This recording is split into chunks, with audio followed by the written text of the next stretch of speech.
펼쳤나? 음.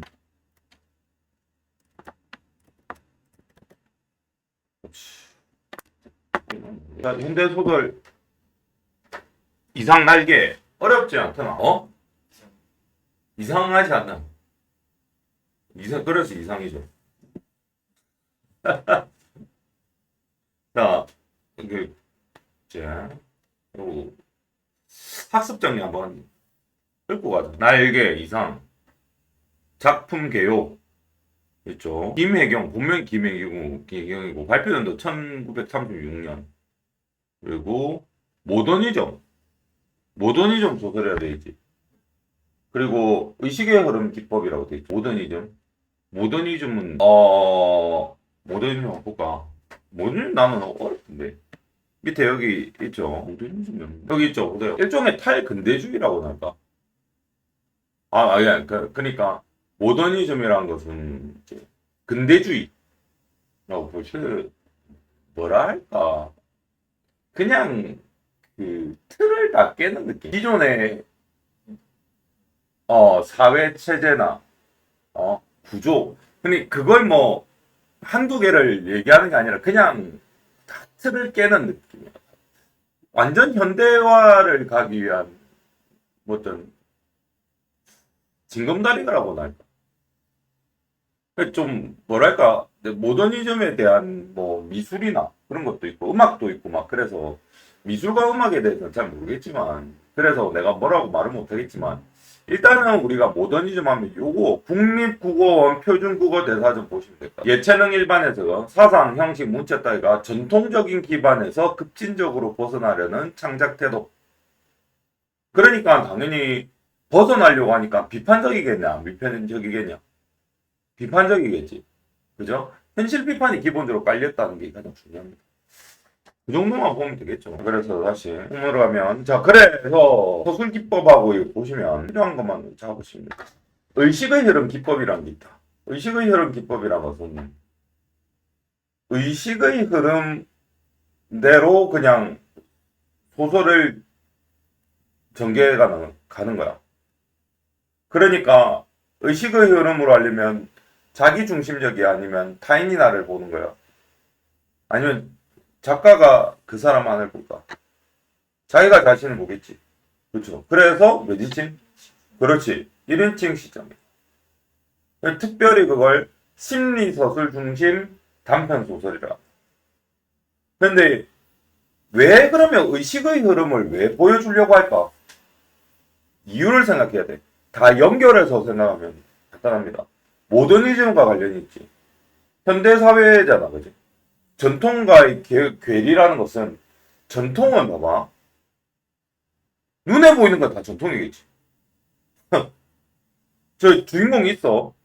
그러면 그 주위를 둘러싸고 있는 모든 현상들이 전통이라고. 그거와 단절이 돼. 단절이 되니까 그걸 탈피하려고 하지. 그러면 결국 어디로 가야 돼? 자기 내면으로 갈 수밖에 없는 거야. 전부 다 전통이니까. 니는 학교에서 만약에 시험 쳤는데 분명히 나는 수학 1번은 내가 맞다고 생각했어.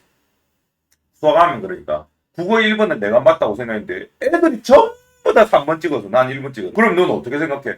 1번 이하라고 크게 외면으로 이렇게 주장할 수 있겠나? 그냥 속으로 들어가지. 1번 맞는데? 그러면서 의심하기 시작합니다. 이게 바로 의식의 흐름이라고 보면 돼. 그럼 답이 1번이죠. 어쩌나? 옳고 그른 게 없는 거야. 기존의 전통적인 사고방식은 옳고 그른 게 확실해, 안 확실해?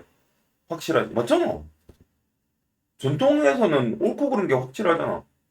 그런데 현대는 어떻다? 그렇지 않다. 라는 거야. 서구 문화가 들어오고, 그지? 문화가 막 짬뽕이 되면서 기존의 전통들이 막 깨지기 시작하는 그 세태를 반영하고 있는 거야.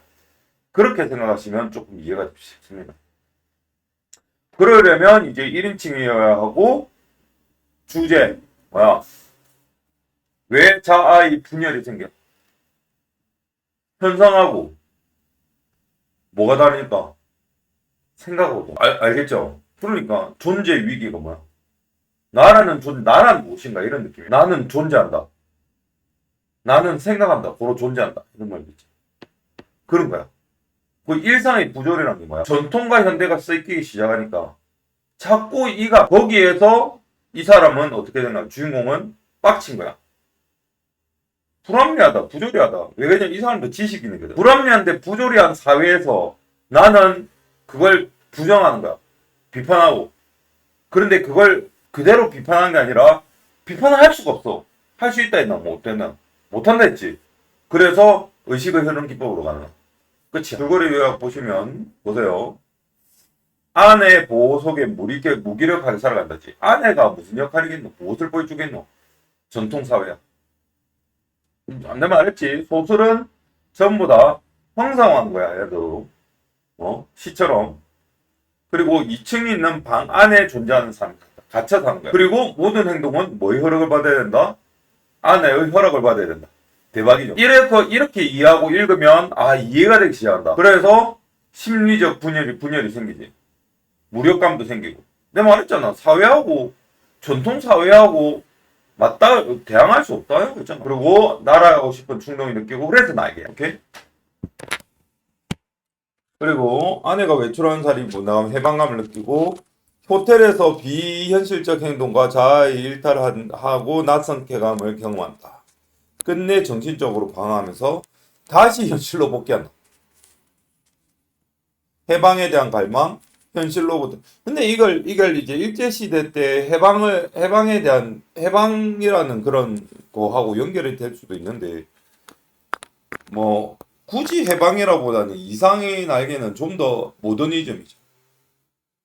좀 더 모더니즘. 그 주요 특징 보시면 모더니즘 기법이 있죠. 비논리적이라고 했지. 비논리적 서사 자체가 전통을 거부하는 거야. 그래서 구조를 그렇게 만드는 거야. 상징과 심리. 자유와 해방의 상징 뭐야? 날개죠. 그런데 다시 현실로 돌아왔지. 그러니까 얘는 환상이야. 알겠어? 2층 집은 고립된 자아의 공간. 안에는 억압된 현실 질서의 상징. 제도도 질서잖아. 법도 질서야. 맞지? 규범도 질서입니다. 다 질서야.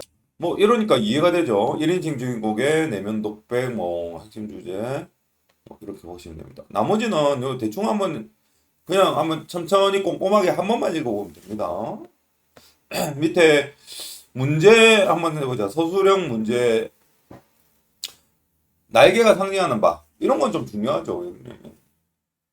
소설을 이해하는 데 있어서 중요한 역할을 합니다. 현실로부터 도피와 해방에 대한 갈망.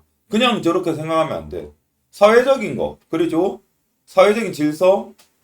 그리고 아니면 일제강점기라는 그런 시대적인 문제. 그죠? 그런 것들을 생각해야 됩니다. 거기서로부터의 도피와 해방?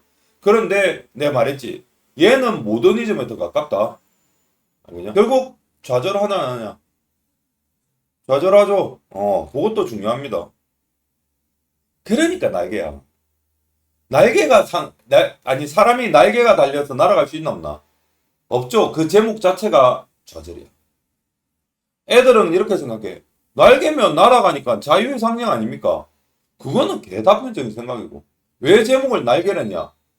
비행기라면 말이 된다. 비행기는 우리 탈 수 있잖아. 날아갈 수 있지. 날개는 불가능하지. 그래서 자유에 대한 갈망과 동시에 좌절이다. 날개가. 심리 변화. 봐봐. 억압, 갈망, 좌절 딱 돼 있죠. 그 세 가지만 보면 됩니다. 그 다음에 이제 서술 기법 분석. 이거 중요하죠.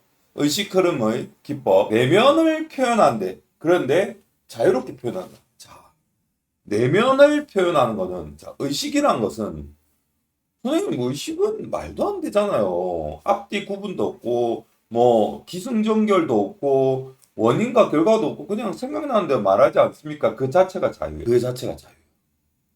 아무도, 그렇게 의식의 흐름에는 뭐가 개입하지 못하지? 사회의 질서가 개입하지 못하지. 이 세팅 자체가 전부 다 날개야.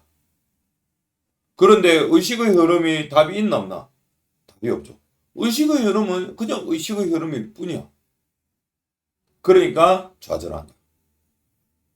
그렇게 가져가. 모더니즘의 특징을 알겠니? 요거만 쌤이 방금 말했던 요거만 몇 번 보면서 이해를 하시면 모더니즘은 끝입니다. 나머지는 이렇게 뭐 읽어보시면 되고. 이제 손특가가 나온 지문은 어느 부분인지 어느 부분이 발췌되는지 한번 봅시다. 그렇건만 나에게는 옷이 없었다. 아내는 내게는 옷을 주지 않았다. 자, 누가 등장했어? 아내죠. 옷이 없죠. 옷. 전부 다 상징이야. 못 나가는 거죠. 못 나가게 하는 거예요. 그리고 뒤에 건 굳이 읽을 필요가 없어. 읽을 필요가 없지. 그리고 하이넥의 스웨터가 한 조각 사철을 통한 내 네이다. 그것들은 하나같이 뭐다? 다 검다. 뭐 그렇다 그러죠. 근데 손수건만 해줬던 별이 나갔는데 아내는 외출해서 돌아. 아내가 외출 체크해야지. 아까 외출할 때 무엇을 느꼈다 했노? 해방감을 느꼈다 했지. 쾌감을 느꼈다 했지. 그 부분이다. 알고 내 방에 건너간다. 내 방은 침침하다. 체크해야지. 자, 그리고 봐봐. 소설이란 것은 자고로 드라마나 소설 같은 경우는 막 사건이 발생해야 되잖아. 지금 얘기하는 게 어때? 내 방은 침침하다. 그 다음 뭐라고 하노? 이불을 뒤집어서 낮잠을 잔다. 이게 의식의 흐름. 내게는 참 반갑다. 잠은 잘 오는 적도 있다. 영잠이 오지 않는 적도 있다. 이게 뭐야 이게? 맞지? 연구하였다. 논문도 많았다. 시도 많이 지었다. 등등등등. 일단 공기 자체도 그렇고 분위기 자체도 그렇고 침침하다. 그죠? 그 다음에 이제 뭐 빈대가 또 갑자기 빈대? 빈대에 물려 가려운 피가 나도록 긁었다. 쓰라리다. 그것은 극한 쾌감이 틀림없었다. 말도 안 되죠. 자, A번 봅시다. 나는 그러나 그런 이불 속의 사색 생활에서도 적극적인 것을 궁리하는 법이 없다. 자, 체크해 봅시다. 적극적인 것을 궁리한다. 내게는 그럴 필요가 대체 없었다. 그럴 필요가 없었다. 왜? 아내가 나왔잖아. 앞에. 아내하고 연결되겠지. 뭐라고 했노? 반드시 내 아내와 의논하여야 할 것이고 딱 나오죠. 딱 이 파트가 발췌된 거야. 아내가 상징하는 부분과 그리고 이 주인공이 보여주는 의식의 흐름 그 두 개를 집중해서 봅니다. 그래서 될 수 있으면 이 무의미한 인간의 탈을 벗어버리고도 싶었다. 나는 인간 사회가 스스러웠다. 생활이 스스로웠다. 모두가 서먹하다. 생활. 얘 자체가 뭐야? 생활은 사회에서의 생활이겠지. 인간 사회. 사회에 그래서 생활이 스스로웠단 말은 인간 사회도 나는 생소하고 사회 속에 섞이지도 못한다. 맞죠. 자, 그리고 중략이 나왔습니다. 중략이 나오고 그 다음에 어떤 상황일까? 경성역을 찾아갔죠. 이렇게 이어지는. 입가심하고 싶다. 커피 좋다. 맞지? 딱 뭐래 현대적이죠. 고전소설 생각하면은 완전 다르잖아. 한번에 나도 아뜨가였다. 나는 어디선가 그저 맥없이 몸몸만 하면서 어쩔 줄은 모를 뿐이었다. 얼빠진 사람처럼 그저 이리저리 갔다면서. 요런 파트도 그냥 의식의 흐름이라고 생각할 수 있는데 뼈가 있죠. 현대인이죠. 방황하는 현대인이라고 볼 수 있죠. 나는 어디로 드립다 쏟았는지 하나도 모른다. 다만 몇 시간 후에 내가 미스코시의 옥상에 있는 것을 깨달을 땐 거의 대낮이었다. 자, 그리고 나서 뭐라고 했어? 거기 아무데나 앉아서 내 자라온 26회를 회고한다. 몽롱한 기억, 그걸 회고를 했잖아. 그런데 뭐야? 아무 제목도 불거져 나오잖아. 자아가 없는 거야. 아니, 내가 26살 동안 뭔가 내가 원하는 걸 하고 어떤 의미 있는 일을 했고 어떤 성취감을 느꼈으면 그 제목이 나왔을까, 이거. 그런데 얘는 어때? 제목이 없다는 말은 무슨 말이야? 자아가. 그래서 내 자신에게 물어보았지. 봐라. 너는 인생에 무슨 욕심이 있느냐고. 그러나 있다고도 없다고도 그런 대답은 하기가 싫었다. 봐라. 나 자신의 존재를 인식하기조차도 어려웠다지. 그래. 요렇게 이어지. 일반적인 소설하고 조금 다르죠. 그 다음 B번 나온 거죠. 허리를 굽혀서 나는 그저 금붕어나 들여다보고 있었고 금붕어나 이런 뭐 할 일이 없단 거야. 그리고 금붕어는 참 잘들 생겼대. 싱싱하니 보기 좋았대. 그림자를 내려뜨렸대. 흔드는 흉내를 낸대. 나는 이 지느러미 수요를 헤어보기도 하면서 굽힌 허리를 좀처럼 펴지 않았다. 등허리가 따뜻하다. 난 또 회탁의 거리를 내려다보았다. 자, 그래서 여기는 이제 가서 어디를 갔는지 설명하고 있다. 그죠? 그랬다. 뭐 금붕어 지느러미처럼 흐느거렸다. 나는 피로와 공복 때문에 무너져 들어가는 몸뚱이를 끌고 그 회탁의 거리 속에 섞여 들어가지 않는 수도 없다 생각하였다. 나서서 나는 또 문득 생각하여 보였다. 이 발길이 지금 어디로 향하는가 이 말이야. 이런 거 체크. 일탈했지. 일탈이잖아. 어디로 가야 할까 고민하는 거야. 내 눈앞에는 아내 끝이죠. 우리는 서로 오해하고 있어라. 설마 아내가 술에 대한 아날린의 정량을 나에게 먹여왔을까? 나는 그것을 믿을 수는 없다. 아내가 대체 그럴 까닭이 없을 것이니 그러면 나는 날밤 새면서 도둑질을 계집질을 하였나? 정말이지 아니다. 우리 부부는 숙명적으로 발이 맞지 않는 절름발이인 것이다. 참 괜찮은 표현이다. 부부라는 것은 사회, 질서, 그리고 자아. 현대를 맞이하는 개인의 한 지식인의 자아. 그래도 이상은 막 나서서 막 데모를 하거나, 그러진 않았죠. 그죠? 그런 것을 요런 소설로 표현. 그래서 로직을 붙이려고 했다. 이런 표현. 로직. 지식인. 용어로 알잖아. 일본 일제강점기 때. 맞죠? 변해할 필요 있다. 변해도 해명하는 해설한다 그런 느낌이지. 그래서 얘는 뭐야? 발을 그저 끝없이 버절뚝거리면서 세상을 걸어가면 되는 것이다. 그렇지 않을까? 그런데 분간하기가 좀 어려웠다. 가야 하나? 그럼 어디로 가나? 사이렌 울리지. 현란을 극한 정로다. 나는 불현듯이 겨드랑이 가렸다. 인공의 날개. 체크해. 딕셔너리 이런 것도 봐라. 영어 쓴다 이거. 대박이죠. 그리고 희망과 야심의 말소 외쳐보고 싶었다지. 외쳤다 아니죠? 소극적이죠. 맞죠? 결국 돌아갑니다. 요렇게 읽으셔야 돼. 그러니까 별로 어렵지 않지. 말 앞뒤가 안 맞아서 조금 그거 하지만. 자, 문제 한번 볼까? 문제는 어떻게 나왔는지 한번 같이 보자. 1번 A와 B에 관한 설명으로 가장 적절한. A는 뭐였어? 나의 소극적인 3이죠. 그리고 골방에 갇혀 있고 아내와 소통도 안 하고 그냥 아내한테 통제받는 내면의식이 서술돼 있죠. 자, B번. 이번에는 외부에 나와. 맞잖아. 그래서 외부 세계의 금붕어를 관찰했습니다. 금붕어나 들여다보자. 거기에 관한 내용이 적혀. 그래서 1번은 내면의식. 일종의 그 골방은 내면이니까. 알겠냐? 그리고 밖으로 나온 것 자체가 외면이지. 무슨 말인지 알겠어?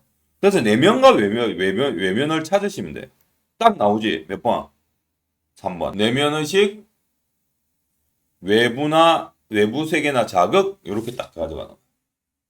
문제가 너무 쉽죠. 그게 없잖아, 다른 거. 다른 게 있나 없나? 내면의식하고 외부 세계. 있죠? 이렇게 문제를 풀어요. 2번. 기업과 니은의 공통점. 내방 아까 설명 많이 했고, 그죠? 이제 내방과 아까 외부 세계, 그죠? 그렇게 보시면 되죠. 자, 그런데, 내부 세계는 알겠는데, 회탁의 거리는 뭔지 한번 봐야 될까, 이거? 그죠? 나는 또 회탁의 거리를 내려다 보았다. 거기서는 피곤한 생활이 또 금붕이 진을 흐느흐느 허비적거렸다. 자, 여기 체크해야지. 헤어나지들을 못한다. 맞죠? 눈에 보이지 않는 끈적끈적한 줄에 엉켜서 라고 했습니다. 그러면 이거를 뭐하고 연결해야 돼? 내 방하고 연결해야 되죠. 헤어날 수 있었나 없었나? 없죠? 그렇게 가죠. 벗어나지 못하는 공간 어렵지 않죠. 스무스합니다.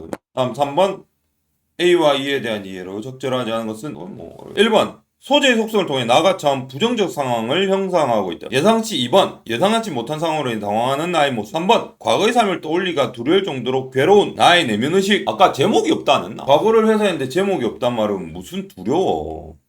뭐 괴로워. 아니야. 그런 감정이 들어간 부분이 아니었지. 내가 말했잖아. 제목이 없단 말은 뭐를 상징한다? 현대인의 고립감, 무기력감을 상징한다. 자아의 상실, 이런 걸 상징하는 거지. 무슨 괴로워. 완전 틀렸죠. 3번. 그치? 요런 느낌으로 이해를 해야 돼, 문제를. 자, 보기를 바탕으로 감상한 내용으로 적절하지 않은 것은. 자, 보기에 요약을 해야 된다 했지. 자, 에리 프롬은 외부 세계로부터 느끼는 고독과 무력감이 주는 불안을 느끼는 사람들은 외부 세계 체크해주고, 그죠? 이로부터 도피 체크해주고, 다른 사람이나 대상을 지배하거나 이에 복종. 얘는 이제 복종이죠. 특히 복종의 충동을 느낀 사람들은 자신을 비하하고 타인에게 전적으로 의존하며 어떤 결단이나 책임으로 벗어나려고 한다. 그렇게 함으로써 심리적 불안이나 고통에서 벗어나 안정을 얻고자 한다. 그래서 동그라미 치고, 이들은 외부의 것에 대해 지극히 수동적, 수용적, 그러나 복종은 도피 수단이기 때문에 이들이 직면한 문제는 근본적인 해결책이 될 수 없다. 이들은 자아와 이들이 의존하는 힘 사이에 근본적인 대립. 알겠지? 맞죠? 의존으로부터 자유로워지는 충동을 갖게 된다. 그리고 이러한 충동을 느끼며 의존에 벗어난 사람들은 수용지향적인 인간에서 생산지향적인 인간으로 발전한다. 자, 요런 걸 체크해줘야지. 왜? 새로운 개념이 나왔잖아. 생산지향적 인간. 자, 거기에 맞춰서 이제 보시면 될 것 같습니다. 1번, 이건 다 한번 읽어볼까? 1번, 아내는 내게 옷을 주는 통제, 의존하는 표현을 통해 전적으로 의존, 복종이 되다. 맞죠? 너무 쉽다, 그죠? 2번, 아무 소리 없이 잘 놀았다. 적극적인 굴러는 표현을 통해 나는 복종을 통해 외부의 것에 대해 수동적이고 수용적이다. 항상 보기에서 나오는 기준을 가지고 확인을 하게 됩니다. 자, 그럼 3번. 난 요만이라도 좀 피곤하고 영 잠이 오지 않는 적도 있다는 표현을 통해 나는 외부세로부터 느끼는 불안으로부터 자유로워지게 노력한다. 노력했다고. 이게 어떤 문제가 있어? 잠이 오지 않는다. 피곤하였다. 얘 이미 수동적이잖아. 아니, 이미 수동적이잖아, 얘는. 그리고 좌절했잖아. 그런데 무슨 노력을 해. 그러니까 이게 착각을 하면 안 되는 거야. 이 봐봐. 여기 있잖아. 나라 보자꾸나. 여기서 우리는 의지가 강하구나라고 생각할 수 있잖아. 외쳐보고 싶었다지. 싶었다라고 하니까. 싶었단데 좌절하는 거야. 소극적인 희생이죠. 맞지? 그래서 여기서 이 싶었다가 얼마나 중요한지 잘 읽어야 돼. 대충 읽으면 안 된다. 4번, 3번이죠. 요렇게 읽으시면. 굳이 오른쪽에 작품 계열은 몰라도 풀 수 있겠죠.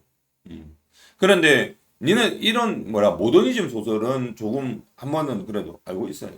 여기까지 하고.